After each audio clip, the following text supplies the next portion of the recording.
Perkenalkan, kami dari kelompok 1 atau K1 yang beranggotakan 5 orang, yaitu saya sendiri, Silpa, Paujan, Arga, dan Nadia.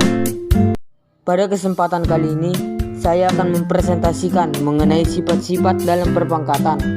Adapun sifat-sifatnya berdasarkan perkalian dan pembagian, dan sudah ada 7 sifat yang kami pelajari, yaitu adapun sifat-sifat yang pertama terambil dari materi perkalian pada perpangkatan.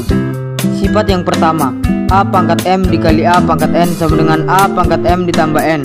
Sebagai contoh, 3 pangkat 2 dikali 3 pangkat 5 sama dengan 3 pangkat 2 ditambah 5 sama dengan 3 pangkat 7. Kemudian contoh sifat yang kedua, A pangkat M dipangkatkan lagi dengan N sama dengan A pangkat M dikali N. Sebagai contoh, 4 pangkat 3 dipangkatkan lagi dengan 4 sama dengan 4 pangkat 3 dikali 4 sama dengan 4 pangkat 12.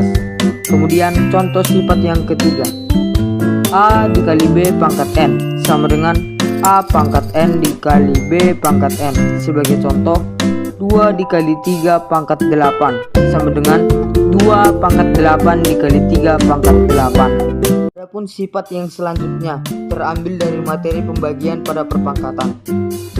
Contoh sifat yang keempat, yaitu A pangkat M per A pangkat N sama dengan A pangkat M dikurang N. Sebagai contoh, 2 pangkat 7 per 2 pangkat 3 sama dengan 2 pangkat 7 dikurang 3 sama dengan 2 pangkat 4. Kemudian contoh sifat yang kelima, yaitu A per B pangkat N sama dengan A pangkat N per B pangkat N. Sebagai contoh, 5 per 6 pangkat 3 sama dengan 5 pangkat 3 per 6 pangkat 3.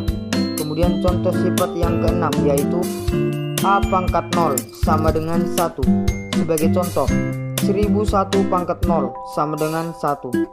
Kemudian contoh sifat yang terakhir atau contoh sifat yang ketujuh, yaitu A pangkat negatif N sama dengan 1 per A pangkat N.